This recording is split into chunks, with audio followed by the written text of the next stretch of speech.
history, Prince Odogbo walked all the way from Oselu to the palace naked. So what happened to him?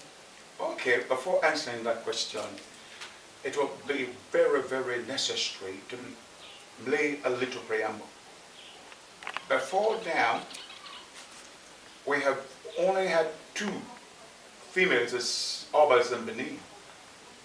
Right from the time of the Ogisos, when Benin land was called the land of Igodo.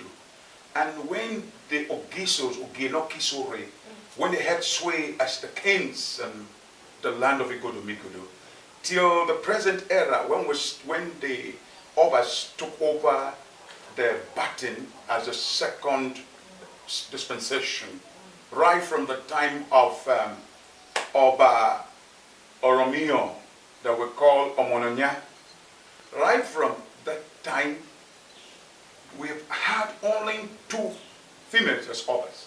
But after that, it became customary for our people to practice what they call primogeniture. Primogeniture is a system whereby the heir apparent to the throne is not the eldest female child, but the eldest male child. As such, coming back to Prince Odogbo was the son and the true heir apparent to the throne, the son to Oba Ehengbuda, who ascended the throne in 1578 AD. Between 1578 AD and 1606 AD, there were lots of controversies in Benin as to who would take over the baton of kingship from Oba Ehengbuda. Because in his harem, they were all girls. There were no well-observed or identified male child in his harem.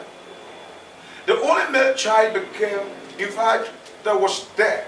Prince Odogbo was so handsome. In fact, in modern time, we could say he was so beautiful that everyone thought he was a girl. And therefore, they all concluded that he, Oba Ehengbuda, had no successor. They jumped into conclusion.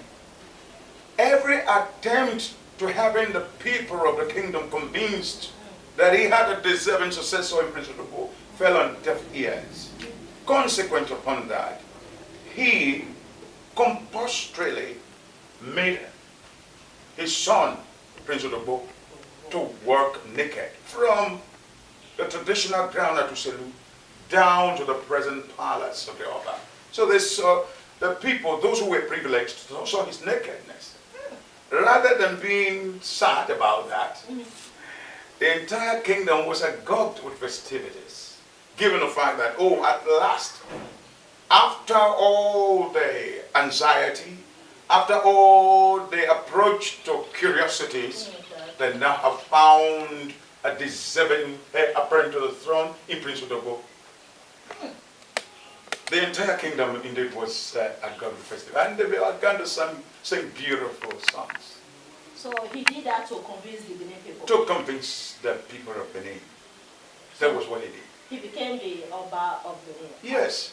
In 1606, when Oba Ehengbuda passed on, he threw her apparent to the throne emerged. And as you know, the Obas don't go there with their throne, with their names as princes. Then before they sit on the throne, they assume new name. Okay. Just like in the case of Prince Ogun. He was Prince Ogun, but before he got to that throne, he became Oba Ewaye the Great. And so in the case of Oba Ehengbuda, when he passed in 1606 AD, Prince Odogbo ceased to become Prince Odogbo. He now became Oba Ohwa of Benin Kingdom. Oh, you took the name of yes, Oba Ohwa of Benin Kingdom. Wonderful. That's Prince Odogbo. The prince must walk naked. And later he became Oba Ohwa of Benin Kingdom. That's it. So, in the event whereby the Oba didn't give birth to the male child, what do you think will happen to the Benin Kingdom, the monarchy? Well, it would have been tragedy. In fact, a whole lot of people, in fact, the entire kingdom would have been thrown into a situation of a dilemma. And the entire kingdom would have been confused. It would have been in confusion. But you see, all things work together for good. And that was what played out eventually. when he eventually was spotted, when he was spotted as a male child and not as a female child. Female child.